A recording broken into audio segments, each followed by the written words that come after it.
for most of us, our mother's the closest thing to divinity that we ever, you know, experienced in person. The love and the kindness and the selfishness. And I know my mother, no matter how bad I was, she couldn't stay mad at me more than 5 minutes. Yeah, But, you know, that always there, always loving, always guiding, that presence, you know, to me, later in life, I realized that that was just the nature of the Divine Mother, and you know, gradually developed a relationship with uh, Divine Mother. Could you talk? Could we talk a little bit about the Mother in that highest form, the highest principle, Divine Mother? That you know, there is this. I think most of us have this sense of feeling that someone's watching over us, and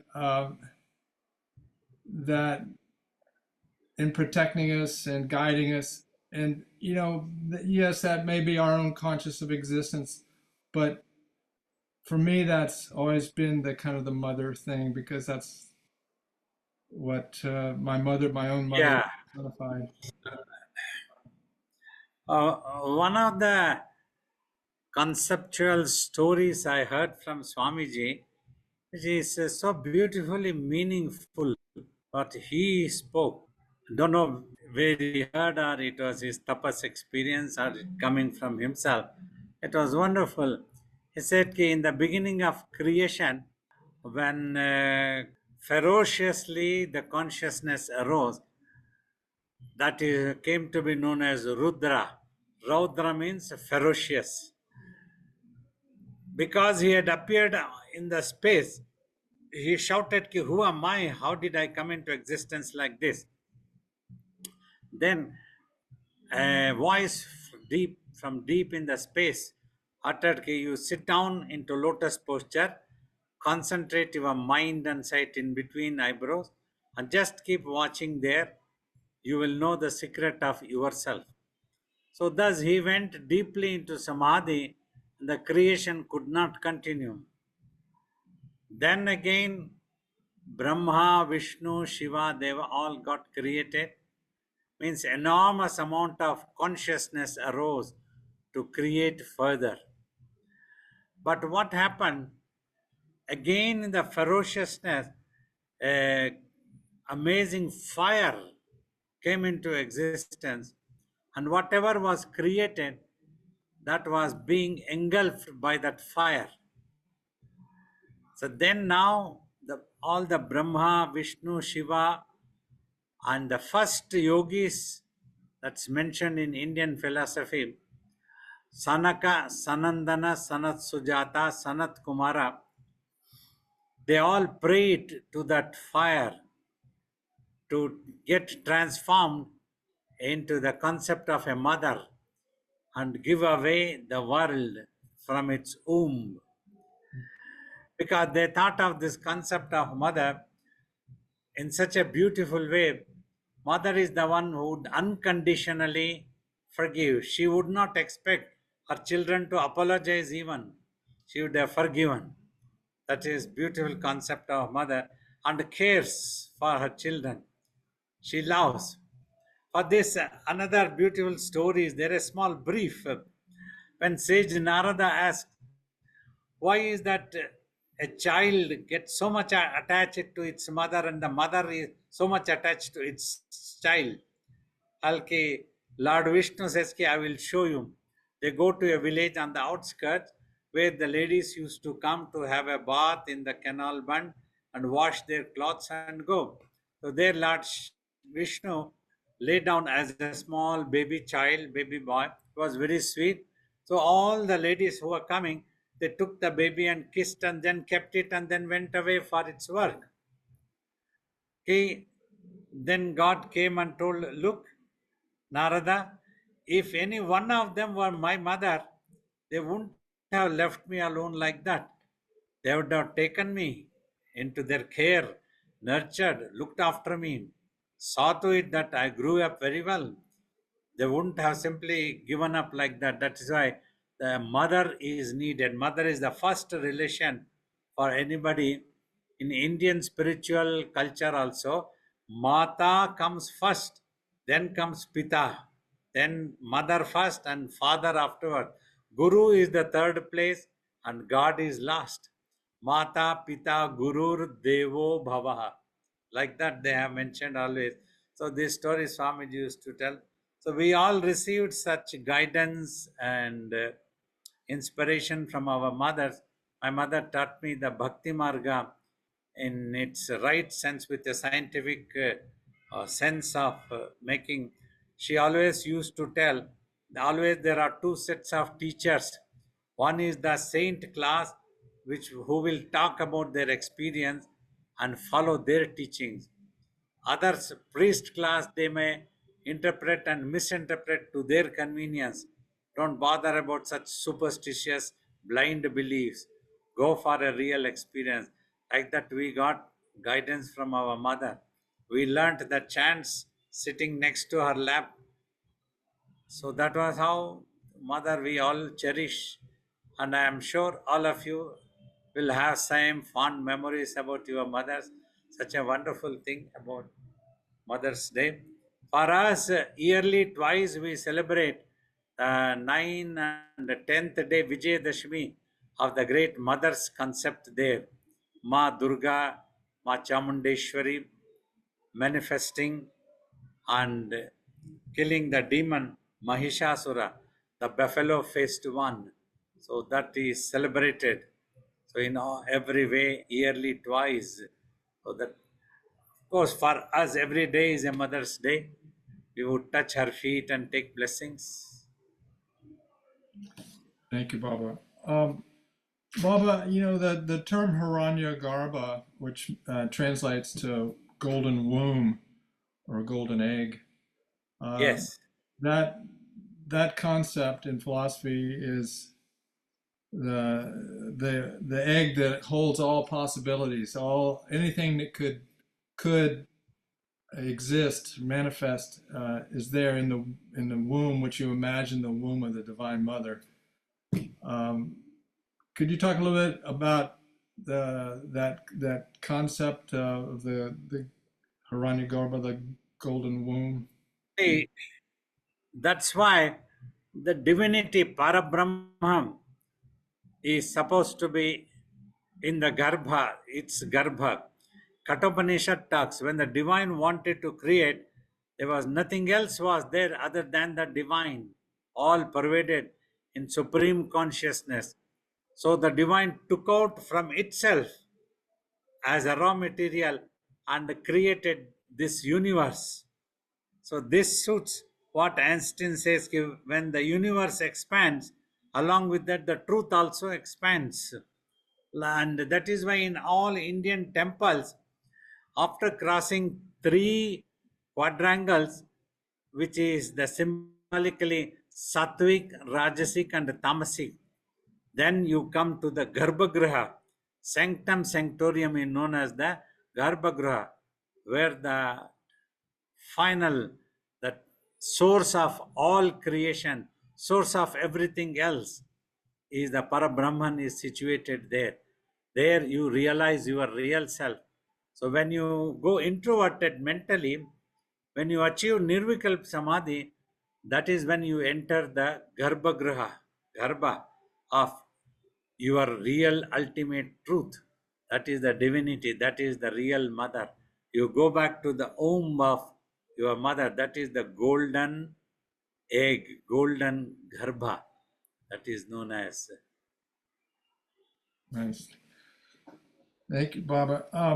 Baba, you've said what appears in the mind is a stumbling block for self-realization. Could you explain what you mean and elaborate on that a little? So definitely, when thoughts and visions are there, they are all imaginations. Mind can give only what it imagines. When it imagines, that is known as mind. So until then, the secret is not revealed because the mind is totally preoccupied, paying its attention to its own imaginations. It imagines, gets involved, and gets carried away. So, thus, it is unable to know about its real self, what it itself is. That is why the technique of just to watch is taught. When you just watch, you are not paying attention to anything that is in the mind or anywhere else. Your just one job is to steadily, gazingly watch at one point without bothering to think of what that is. No target, just watch in between eyebrows. So then all the visions and thoughts dissolve, because when mind stops thinking, slowly it regains the form of pure consciousness. Once it becomes pure consciousness, that is when the nirvikalp samadhi, then it merges with the self.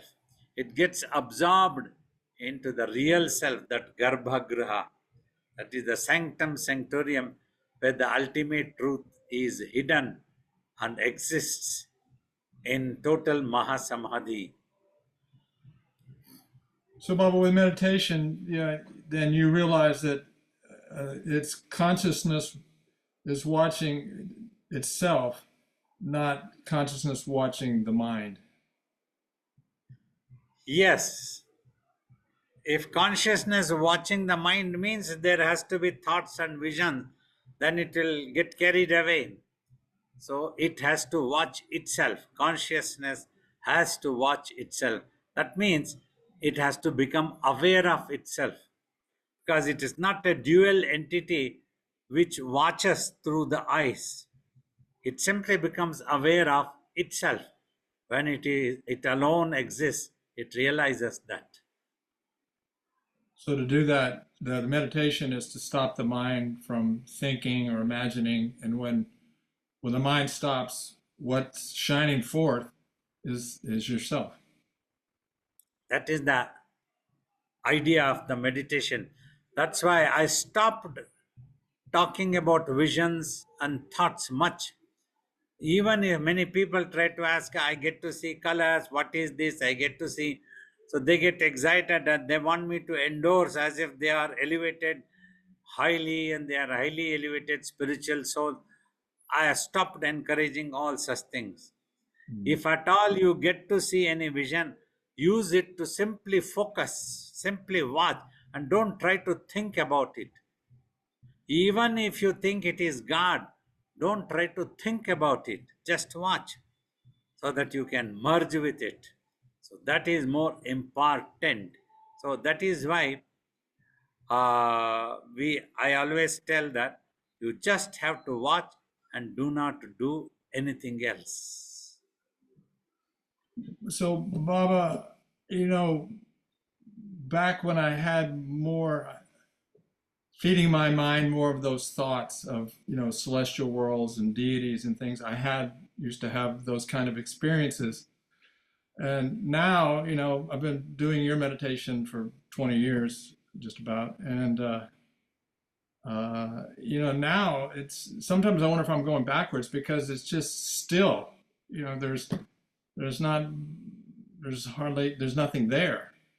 It's not, no flashiness, no, yeah, it's peaceful and expansive, but not having those experiences, is that because I'm not, you know, I've really convinced myself that that's what I want is the self. I don't want what's going on in the mind. And if I convince myself, or have I just been focused on that self so much that I'm just not interested in that, so they don't appear anymore? Or am I going Yeah, back? you're not interested and they don't appear. That means you don't think about it. You don't, you give up your grip on that and they dissolve. Means matter is there. If you give up your mental grip on the matter dissolves. Simply give up. So then there is nothing but you are there. You don't disappear. You watch. You are there and you are aware. You yourself appear to be just nothing, but it is you. Yeah, I love that saying that you've said in the past many times is that I assure you you can't make yourself disappear. And Yeah. that's so reassuring because I realize that it's right. I can make everything else disappear, but I can't make that sense of I am or I exist disappear. Whatever nothingness you experience, but in the midst of that nothingness, you are there. Now it is up to you whether you want to recognize yourself as something or nothing or beyond that or just keep quiet. So, Baba, what happens in when self-realization is achieved and you now identify yourself as the consciousness of existence or pure awareness, and you realize that you're not a body or a personality, you become a kind of universal existence kind of being, and more. But so what happens to the person? Like in your case, you've got a beautiful personality. You seem like a not average, but a normal person. But yet you have, so yet you're self-realized.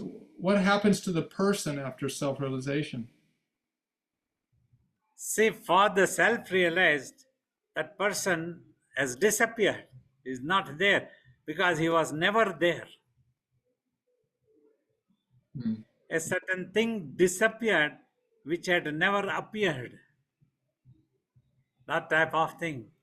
So there is no Shiva Rudra Bala Yogi, and nobody is there to do pranams, and nothing, only one single self that exists. So that's why there will be no expectation, no feeling, nothing is there. Simply existence. But there's that person no longer has any. Does the person remain with an identity? The body, or is The it? body is there, but in my consciousness there is nothing. For others to watch, body is there, others to recognize this is Shiva Rudra Bala Yogi, this is our Guru, this is the one who is talking. So I am talking through this body ultimately. But in my consciousness, now it is fully aware of what the truth is and fully aware that this body is not me. I'm just using this as a media to talk to you because this is how, in you, through your body, this is how you can understand if I talk through this body.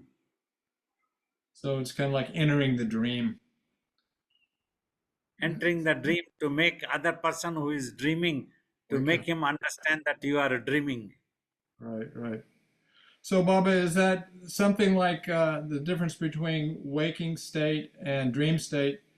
When you're dreaming, there's a certain kind of mind or reality going on, but then when you wake up from the dream, it didn't exist. It only existed as a dream. It had no reality. Is self-realization like another level of waking up from waking state where it doesn't exist? None of it exists. It's only the self that ever existed. Are you asking for me or for all others? No, I'm asking for the condition, the state of being self-realized. Is it like waking up, like we wake up from we wake up from a dream, and then we realize we were dreaming, but when we're in the dream, we may not know we're dreaming. And so, is it something like that for the self-realized person? When you become self-realized, it's like waking up from waking state. You The realize that. difference here is, you see, while I am a witness to this universe, but fully aware that this is only a dream, a longer dream. In the same way, in that dream also, when this body go to sleep, so we'll be fully aware this is dream and never get carried away. Means no other emotions get generated there. Come what may be, whatever dream might be there, it is simply beyond any such imagination. It is simply watching, just like until this body is there, we watch this world also, and we watch that dream also like that, So, without getting carried away, without getting involved. And as you continue meditating, um, do are there signs of progress? I mean, in my own experience, I'll just use it to try to explain. You just feel detached. You know, you feel kind of uninvolved with the world, but yet you're there. Yeah. Yes. That's what mentally you don't get involved. You will never get carried away considering anything as a truth. But you might behave normally as if others will see, oh, he is also attached like us, he is also eating like us. It might appear like that, but mentally nothing is happening. Hmm.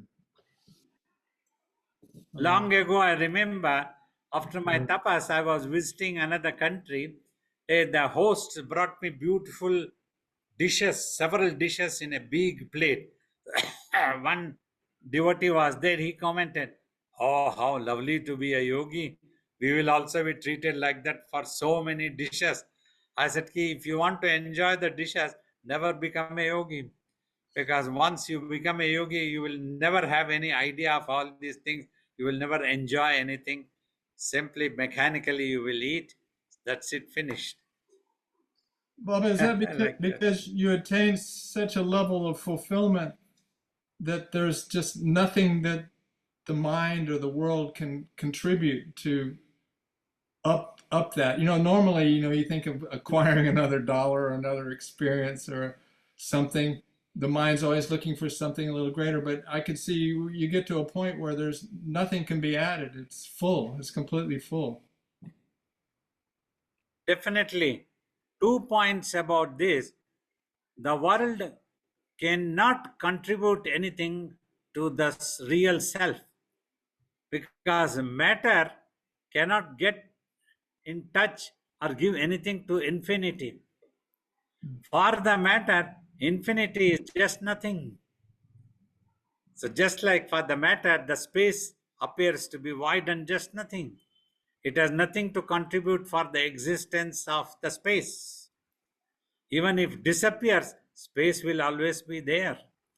The same way, so whatever even this world disappears, the self will be there in its own existence, and it doesn't needs anything else for its existence. This body needs for existence. If the body doesn't get foods, even if it's a yogi's body, it will get dropped. But nothing will happen to me. But others, students might lose who are able to listen to me through this body, ask a question and get the answers and get the guidance, inspiration, or some love, something that they will feel as our own, some anchor, as you were telling. If there is somebody to watch me, that gives a lot of satisfaction. The mother's concept. Like that, today so many greetings have come who would consider me as a mother. You are our mother, Babaji. You are our mother. You are our father. You are everything. Like that, several mails and WhatsApp messages, everything has come. So, like that, for them, for their sake, this is there. So, but the world will not make any difference to me. It will make a difference to this body because this body is also a matter amongst the world. So it's kind of the reverse. Like when you're before you're self-realized, you kind of imagine that state of you know, nirvikalpa samadhi maybe as a state of like nothing, just empty, void. But once you've attained that, then you look at the what's in the mind, all the imaginations is just Absolute. nothing. Any absolute or zero is both are imaginations. It is simply there, simply being there. So, Baba, do you see the what appears on the screen, self-realization? Does it also seem like it's absolute too? The does the do the forms and the thoughts have a quality of being just absolute, or At all times, only that absolute is visible because that is what we are aware of all the time. We see the self like. When we talk to others also, we always see the self. Sometimes it's funny. The same self is talking something nonsense there, and it talking something nonsense here, or what is this, what is that. So it is the same self. Same self is there, and it troubles the same self. It's amazingly funny. So it's like seeing the white wall and the whole wall instead of just seeing the dots on the wall. Yes, Before you see only the dots, you don't see the wall. that is visible. The Atman is visible. Nice. Okay, Baba, we have several questions. Are you ready to take some questions? Okay, we'll take some questions. Okay. How did, in the beginning of your talk today, you talked about the ferociousness of Rudra rising in this great fire, and so my question to you, Babaji, is how did Rudra become associated with your name, or how did Rudra become added to your name when you became a yogi? Because there's nothing ferocious about my guru. He's the most loving person, humble, loving person, and kind. As much as we hear you tell stories about Swamiji so many times, he was also very loving, like a mother to you and a father. But he would rise up sometimes and speak very strongly. But that isn't something that we experience with you. So how did Rudra become attached to your name, and how did you acquire your name? The name was given to me by my guru, Shiva Balayogi. I don't know what did he see in me. He must have seen something. Sometime long ago for this question, I have told to Kedar, I am a silent killer. Don't take me granted. That I told. Means when I have to pull up, I will pull you up silently in a peaceful way, making a joke, something like that. Well, by nature, I don't lose temper easily.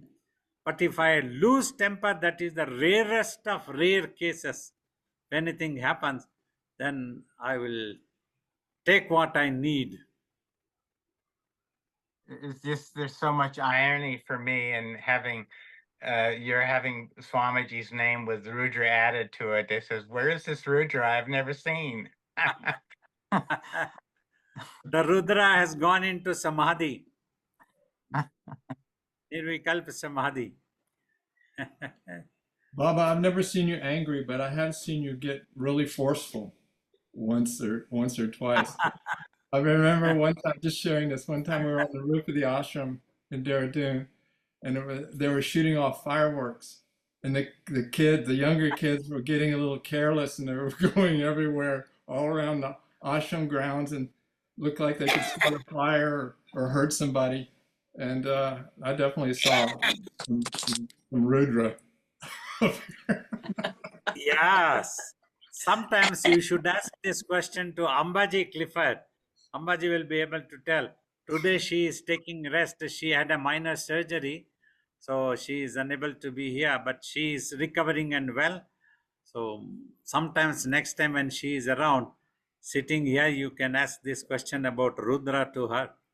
She will tell how the Rudra comes out of Samadhi, how he goes back into Samadhi. At least for you, I am in Samadhi. Don't worry. I won't trouble you. A few weeks back, we, towards the end of our question and answers, there was a question asked, as a householder, it seems so overwhelming to try to do tapas and to try to deepen our practice sometimes. And I think at the end of that, I don't really remember what your response was so much, but at the end of that, you said that tapas is much more than just meditation. And if you could maybe tell us a little more about that.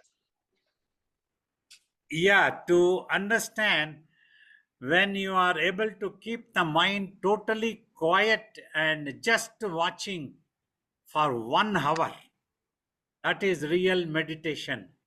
Till then, you are trying to meditate. If thoughts are coming and you are trying to control, keeping quiet, but the mind has tendency, it goes into analyzation, judgment. Like that, you keep trying. But when it becomes totally quiet for 1 hour in a stretch, like that, when you are able to keep the mind quiet in a stretch for 8 to 10 hours, totally quiet, watching only and nothing else, then a person is able to do the tapas. The same effect if one is able to keep the mind under control under all circumstances while active in the world. See, that is so difficult, you will understand now. Even if you are not sitting for meditation, but if you are active in the world, mingling with people, you have a family, you have responsibilities, you have this and that, goes to somewhere, these things happens, and there could be somebody irritating you, somebody trying to humiliate you, or somebody not listening to you, something that is not happening according to your wishes. Hundreds of these things keep happening every now and then, irritating you, annoying you, all these things keep happening. So in the midst of all this, if you are able to keep that mind quiet for so many hours, that can serve as a tapas.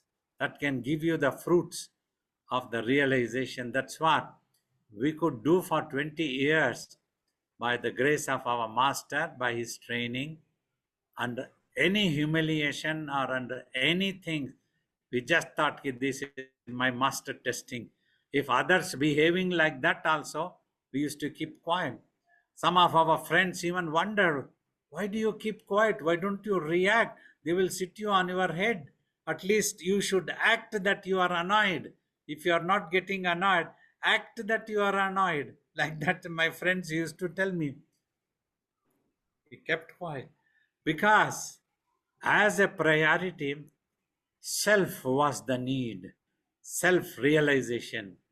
So I used to pray to my Guru, I don't mind any humiliation, anything that is coming, but don't make me to be reborn again. I must not see any scene. For that, I am ready to undergo any surgery you want to perform on me.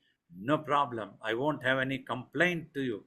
So, like this, if one can adopt the patience to that extent, that becomes tapas. Thank you. Baba, following up on what you said there, you can develop an attitude then more of just silently watching while you're in activity. You know, it's kind of like turning off the mind and just watching, witnessing as a practice. Can that be valuable? It seems to happen naturally, but you can encourage it by, you know, and that seems to be helpful. Is that something? Slowly, yeah.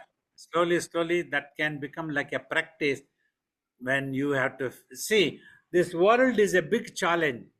So you practice for smaller things, you go on practicing, just watching. Then when you have to face sometimes bigger challenges also, you will be able to keep quiet mentally. That is though difficult, but that will be helpful. What you are talking is. Thank you. Okay, Baba, I want to vouch for the fact that you are Rudra, because you have been very angry with me, but that is what pushed me to go further, and I appreciated it. And the other thing is the concept of mother and father. On this plane, it's something, and on another plane, wherever, it's something else. I see you as a mother. And when you're Rudra, you become the concept of father. But I just want to understand, mother and father are just concepts of our mind? That is the concept in the mind. And when a person behaves like that, you are born to a mother, you see your body. If the mother takes care like that with all attachment, generally, for everybody, a mother would have had been a pleasant experience to remember the childhood, early childhood, and a mother would have looked after everyone. That is it. That is the mother. imagination, that is the mother concept. That's what the divine, when they pray to the divine, you assume the concept of a mother so that the people of this world are benefited. If that mother's affection is not there, who will look after the just born child? If the mother gets annoyed, then the child gets affected. But a father could also be a mother. He has that energy as well. Like Yeah, I see you as a definitely. mother. Definitely. Father might appear a little harsh, though, but not against the children. He would like that the kids are brought up properly, they don't get spoiled. So these type of things, he might take a risk and pull them up to be on the right track. So these are the things. The father also equally. Thank you. This is a wonderful topic today, Baba. It brings up something that is oftentimes confusing to me, which is as this this state of emptiness. It seems like, well, how can you have any happiness in emptiness? But I also have this sense that because you talk about merging with all of existence. So could you talk about how emptiness is a place of happiness and fullness? You see, the emptiness that you are talking, that means at that time the mind is still active and it is looking for something and it is missing something. That's when it is not happy. So, what we are talking, absolute, infinity, it appears to be empty, but not actually empty. It is the absolute. It exists in itself. In that, all imaginations would have disappeared. In Nirvikalp Samadhi, all imagination, when it has disappeared, there would not be wanting of anything. There would not be wanting of a happiness because it is already contented. It doesn't need anything. So that is why it is not unhappy at all and it is not actually empty. What the imagination of the worldly people think it is empty. In the emptiness, there is wanting of something is there. That's why that emptiness word is used.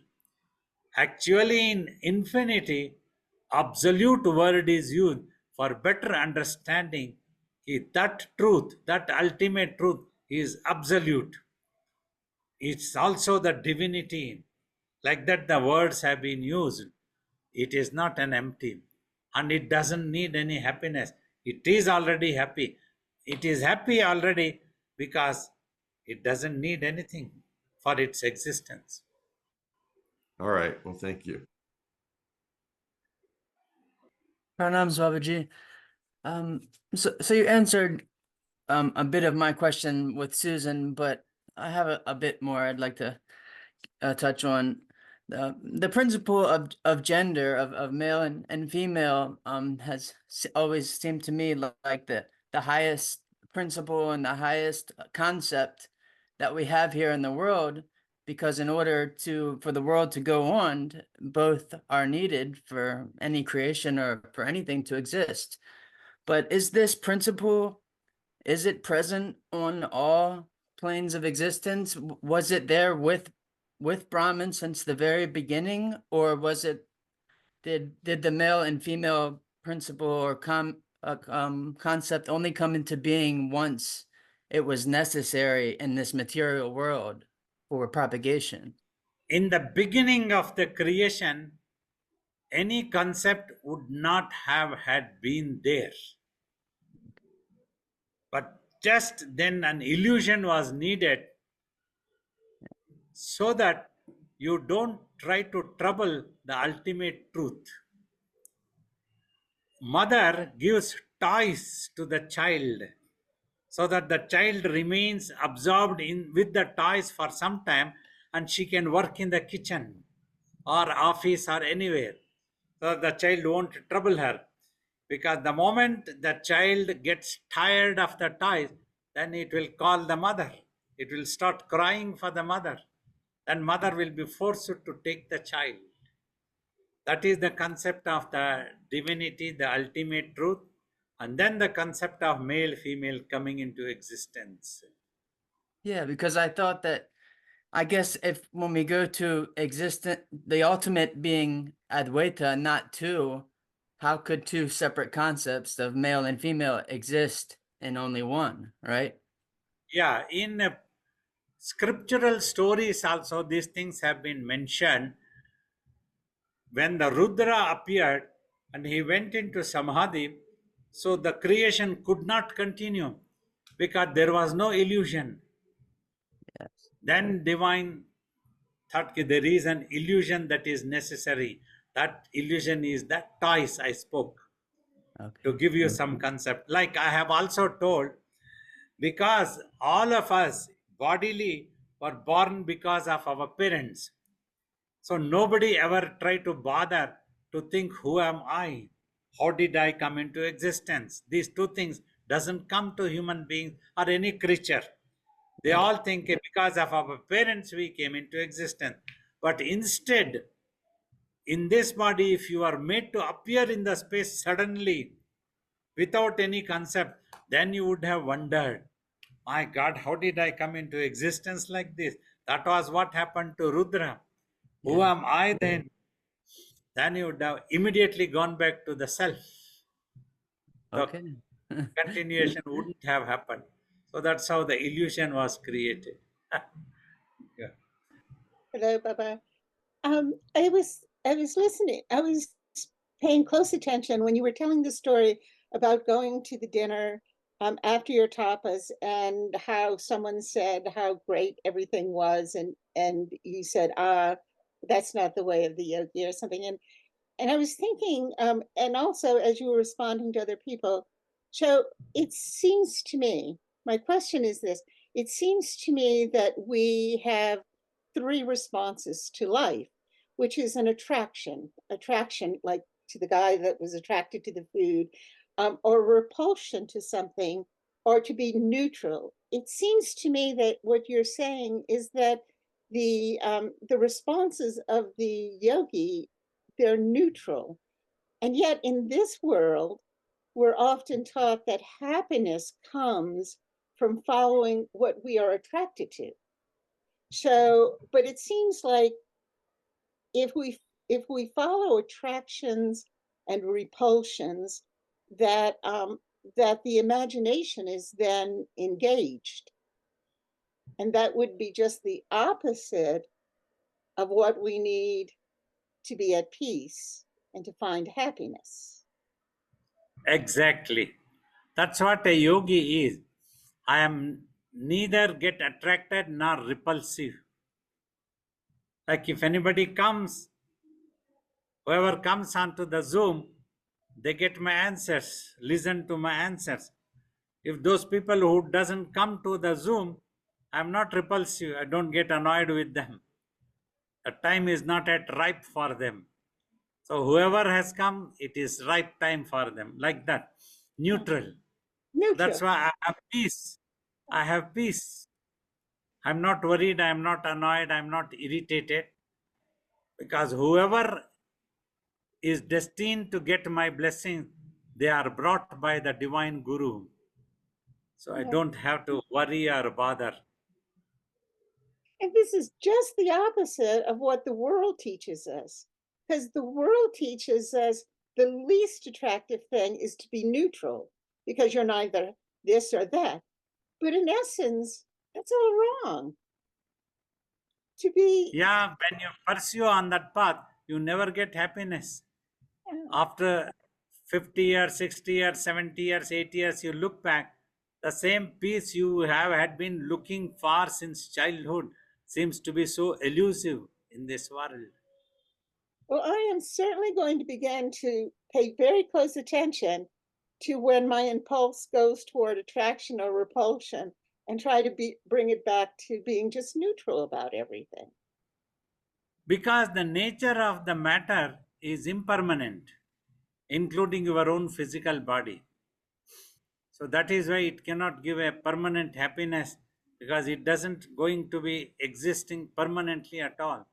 So it makes you repulsive, it makes you attractive, this, that keep happening. It makes you happy, it makes you unhappy. One follows the other. So if you become neutral, you end the cycle. What a wonderful lesson. Thank you, Baba. Babaji, Ram Ram. Happy Mother's Day, Babaji.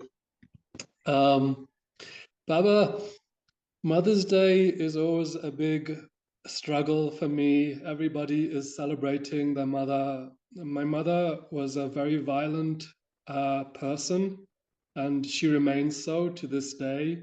Just 2 weeks ago, she bit somebody very close to her. She's 80 years old and she's still biting people. It's very embarrassing for me. So sadly, I feel very embarrassed by my mother, and I'm also very conscious of the ways in which her influence has not been so good for my formation. Because coupled with that violence, she is also a very cruel person mentally. She does try to be loving and she does tell me that she loves me, but it's not a love that is very easy to receive. I can feel that there is some truth in it, but it's so complicated for me because of her continuous aggression over many, many years. And I try to be loving to her, but sometimes I feel I'm just putting on a show, and I will be glad when it's all over, to be frank. I fully understand. A few points of my opinion. Though in this world, bodily she is your mother, but first thing she is a soul. Eventually she will find her path. So there is nothing for you to worry about it. Number two, every person bringing their own basic nature from previous lives and they behave accordingly. So there is nothing for you to feel embarrassed because you are not the reason for her behavior. You are helpless. You didn't pray to anybody that you want to be born to her and trouble her. Nothing. You didn't even know. You are just born. So you don't have to feel embarrassed. It is her own, whatever you call either karma or whatever nature she is carrying is making her to behave.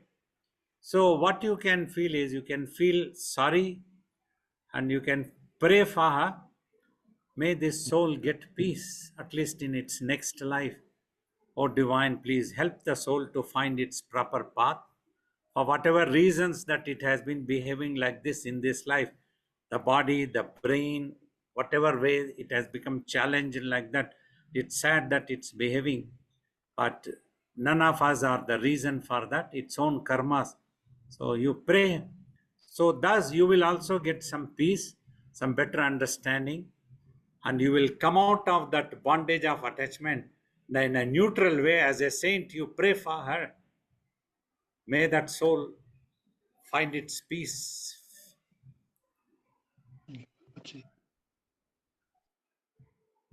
Pranams, Babaji. You have explained the purpose of doing meditation is to silence the mind, and the analogy you gave yesterday is like to switch off the projector so the brain does not reflect. So when the brain when we have the mental projection on the screen, so is the screen the mind or is it part of the consciousness where we see? Switching off the projector means without bothering to harm the screen. Screen is the brain. Please. As long as it is in the projector, the negative, it is in a coded way. Only when it is projected onto the screen, then it becomes a motion picture. So that screen enables that in collusion with the projector. So what you can do is, if you try to tear the screen, you will simply be tearing, harming the screen, but you won't be able to stop the projection. So instead of harming the screen, just stop the projector, then the screen also remains in its place. Screen is always available whenever you want to project. So you are not harming. That's what the brain I meant. Brain is healthy. Whenever you need to use, in this world, you always need a brain. You can use the brain. When you don't need, you can remain withdrawn and at peace. That was what I was trying to explain yesterday. Thanks, Babaji. Pranams. Baba, in that analogy or example, where would consciousness fit if the mind is projecting the thoughts on the screen, which is the brain? Yeah, the consciousness is neither projecting nor is the screen which is receiving, but yet it's getting into an illusion as if it is having all the experiences. So that's why once the projector is stopped, it realizes I was just only watching. So that's what in meditation, just to watch means I'm trying to help people so that they can stop their projection. Then all thoughts and visions disappear in the mind, and the mind realizes by regaining the form of pure consciousness. Here, consciousness is in infinity, it is invisible. Only the projector is visible, the projected thoughts are visible. So consciousness is what's watching is kind of It's watching. sitting in a watching the movie, which is projected. Like many times I tell, when you are having a dream, so many characters are there, all are your own consciousness, your own creation within your mind. And you are watching also. Who is this one who is watching? That's what gets revealed when all other characters disappear and only the watcher is there. Baba, I have a question. Yeah. So, Yes, I'll take it. Somewhere in the Crest Jewel of Discrimination, a while back, I read something that the child can free the father, and I guess the mother. The child can free the father and mother. And I thought, that can't be true. And I went and looked at your commentary, and you said something about it as well. So I guess my question is, when we bless the mother, when we bless the father, if we're one single self, can we imagine them reaching their 100%? Can we actually help them to find the ultimate? I know it's still the dream. I know I'm not in the ultimate, but how does the child free the father? Is it by letting go of that concept in my mind? One thing is there, our great sages have told, if the child itself becomes a self-realized, so that vibrative effect goes to parents eventually, and it opens their gate for the ultimate truth also. So first thing, you have to become self-realized, then your prayers will become very strong. It simply increases tremendously, millions of potency value. At that time, if you pray, it would be possible. I think you're saying this to me as a hook for me to become realized. But I'll take it. Thank you, Baba. Thank you. Gurudev, in one of your books, you jokingly said that when applying massage to Swamiji's body, Guru Maharaj's body, he once told that, hey, be very careful. I have 100 children in my womb. So when giving the massage. So I wanted to ask in this lighter note that when a child is in the womb of a mother, we are as I have read biology actually. So the amniotic fluid is there in the womb, which nourishes the child. And like that, space is all around us. It is nourishing. It is giving everything, whatever we need, inside and outside, without us knowing that we are in that fluid kind of like in that matter or space. So why we at all needed any other character except for Guru to appear in front of us? Why space is not telling us that I am here and I am giving you everything? Space is telling, but you are not listening because you are too preoccupied with your own imagination. Imagine I come to your home, but you are too busy working on your cell phone, mobile phone. And then you complain why Babaji is not talking to me, why Babaji is knocking to me. I am knocking and I'm trying to talk to you. You are only busy with your cell phone. The divine is talking to you, is giving you everything, telling you, is slapping you also, but you don't want to listen because you are busy with your mind.